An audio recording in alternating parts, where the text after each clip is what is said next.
Olá, meus amigos, tudo bem? Eu sou Paulo Portinho e aconteceu uma coisa importante com o Bitcoin que as pessoas não deram muita atenção.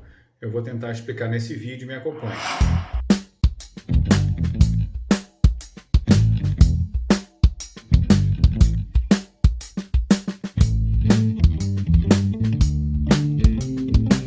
Bom, pessoal, logo no início agora, já falando para os amantes do Bitcoin, etc., esse vídeo, assim como outro vídeo que eu fiz do Bitcoin, que está indicado aqui para vocês verem, é importante assistir, não tem absolutamente nada a ver com um julgamento de valor sobre se a moeda é boa ou não, se é moeda, se não é moeda, etc. Isso aqui é um debate filosófico. Você pode investir no Bitcoin e ganhar uma fortuna, sabe? Seu capital pode dobrar e etc. E ótimo, tranquilo, estou torcendo por você, estou torcendo pelas pessoas que investiram. Tem um monte de amigo meu que investiu em Bitcoin, estão bem felizes, é ótimo. O que está sendo discutido aqui não tem absolutamente nada a ver com ganhar ou perder dinheiro no Bitcoin.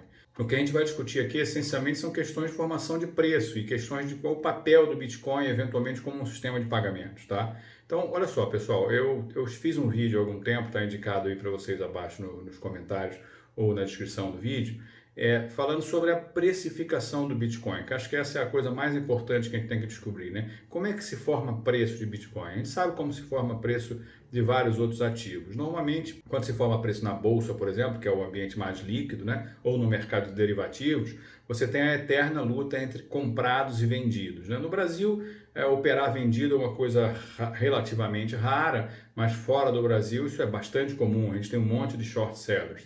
Então são dezenas de milhares, às vezes centenas de milhares de investidores diariamente indicando quais são os seus interesses em determinado preço. E aquele preço sobe ou desce de acordo com quem está mais forte, se os pessimistas ou os otimistas, os compradores ou os vendedores, os comprados ou os vendidos. No caso do Bitcoin, a gente discutiu nesse vídeo, por isso que é importante você ler, para você entender bem esse vídeo que a gente está fazendo agora. Isso é uma incógnita, né? A gente não sabe exatamente como se dá a formação de preço do Bitcoin, como somente uma parte transaciona por dentro de corretoras, porque corretoras de Bitcoin são instrumentos que ligam a pessoa que tem dólar a quem tem Bitcoin para vender, ou a pessoa que tem Bitcoin para a pessoa que tem dólar. Então, o cara que quer vender o Bitcoin dele para comprar dólar ou vice-versa. Junto essas duas pessoas é um intermediário, como a gente sabe, como funcionam as corretoras normalmente. A gente não tem certeza exatamente como que se dá a formação de preço. O que eu entendi ali, mais ou menos, é que a gente, como o Bitcoin ele reproduz uma estrutura extremamente concentradora de riqueza, porque poucas pessoas têm 90, 95%, poucas pessoas não, desculpa, poucas contas têm 90, 95% do valor, aquele preço pode ser formado num tradicional Zé com Zé. Né? Na bolsa, Zé com Zé da cadeia. Zé com Zé significa você opera em duas corretoras e você vai comprando e vendendo de você mesmo para o preço subir.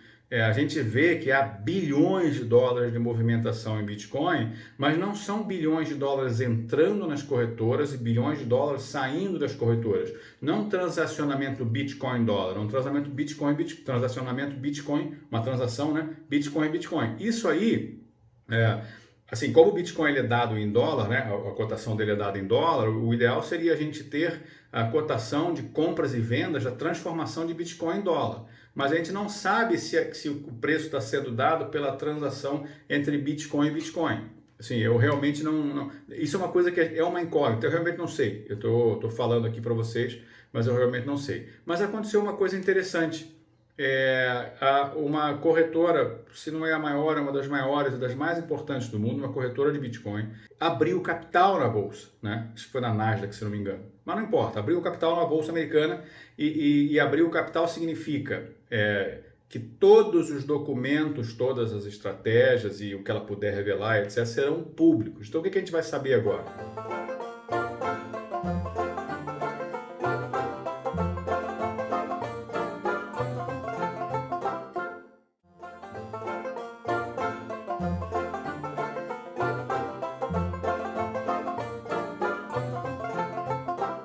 A gente vai saber o tamanho da corretora.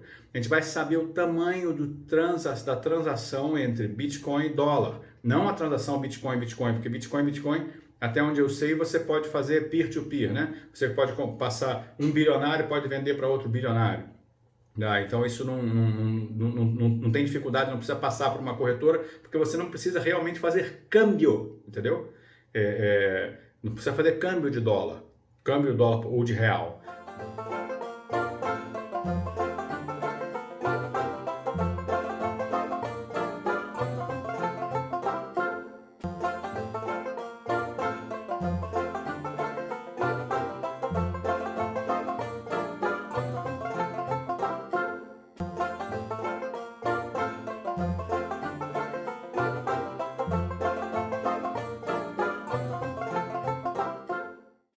E como essa corretora abriu o capital e a gente vai ter acesso, a gente vai ver coisas super interessantes. A gente vai ver se as corretoras têm influência na formação de preço.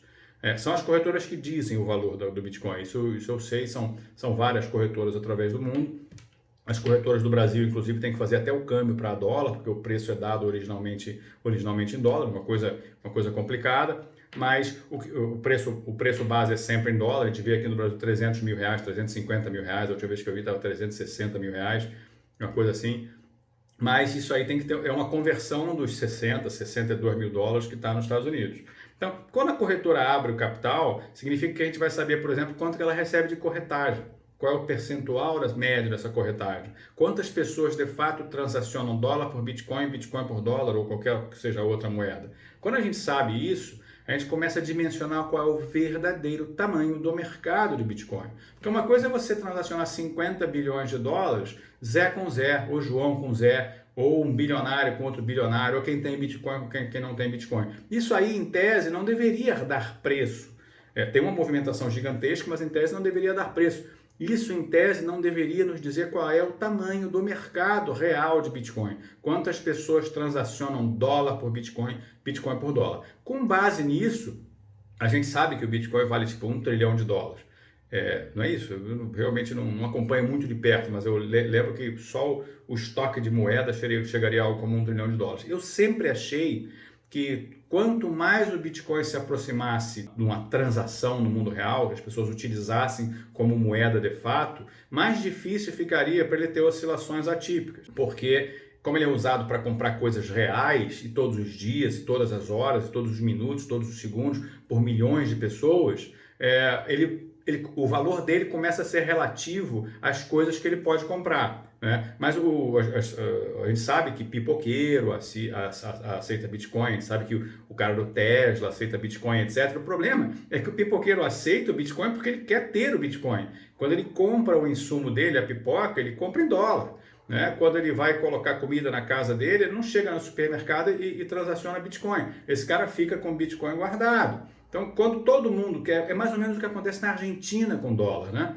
O argentino quer dólar, mas ele não quer dólar para pegar dólar do cara que está indo no estabelecimento comercial dele e pegar aquele dólar e passar para outro. Não, ele quer aquele dólar para guardar aquele dólar real, físico, né? Eu acho que a Argentina é o país, depois dos Estados Unidos, que mais tem nota física de dólar no mundo. Muito, mas muito mesmo, porque quando ele recebe o dólar, até o próprio real, ele guarda aquilo e ele transaciona com a porcaria da moeda dele. As pessoas que têm Bitcoin fazem a mesma coisa, ou que aceitam Bitcoin. Então isso não significa que o fato do pipoqueiro aceitar, só valeria se o pipoqueiro aceitasse, passasse para o cara que vende a pipoca, passasse para o cara do gás, e ele pegasse o dinheirinho que ele recebeu em Bitcoin e pagasse no supermercado para botar comida na mesa, pagasse o colégio da filha em Bitcoin. Aí sim nós teríamos um movimento real de sistema de pagamento. Por enquanto isso não aconteceu. Eu sempre imaginei que isso fosse acontecer de alguma forma. O mercado futuro e os ETFs não resolveram também, porque eles, em tese, podem ter e devem ter lastro, dependendo da regra, devem ter lastro na própria moeda, não é? Mais ou menos como funcionam os ETFs de bolsa e etc. Então, em mercado futuro, você está apostando numa direção. Você está apostando numa direção, é como apostar se um time vai ganhar ou vai perder. Tem ganhador e perdedor do lado, o mercado futuro não vai formar o preço do ativo em que ele tá baseado, ok? Agora, com essa entrada da Coinbase, se não me engano, no mercado aberto, né, como public company nos Estados Unidos, a gente vai ter muito acesso a informações internas do tamanho do mercado de Bitcoin. A gente vai saber, por exemplo, se esse mercado gera FIIs, corretagens, ao nível de bilhões de dólares por mês ou milhões de dólares dezenas de milhões de dólares, quer dizer, isso já deve estar público, as pessoas já devem saber. Mas isso deve trazer uma noção maior de realidade da relação entre o Bitcoin e o mercado real de dólar. Quanto é negociado, se isso é suficiente para formar preço, se a formação de preço está sendo manipulada ou não está sendo manipulada, e se o mercado é grande de fato, não é? Se o mercado transaciona dezenas de bilhões de dólares no mercado de Bitcoin, mas a gente sabe que a maior parte disso é Zé com Zé, ou João com Zé, ou carteira com carteira, não é dólar, Bitcoin, Bitcoin, dólar. Então, eu imagino que com a Coinbase entrando agora no mercado americano, a gente tendo acesso aos números deles trimestralmente, isso vai trazer o Bitcoin um pouco para a realidade do mercado de câmbio, efetivamente, né? Que antes a gente não sabia, a corretora podia fazer o que ela quisesse, os números não eram públicos. Com os números públicos agora a gente vai ter uma noção. Vamos acompanhando para ver o que vai acontecer. Eu não sei se vai acontecer o que eu imagino, de trazer o Bitcoin para dentro da realidade do mercado de dólar normal, ou se simplesmente não vai acontecer nada e ele vai continuar subindo e caindo de acordo com formação de preço que a gente efetivamente desconhece.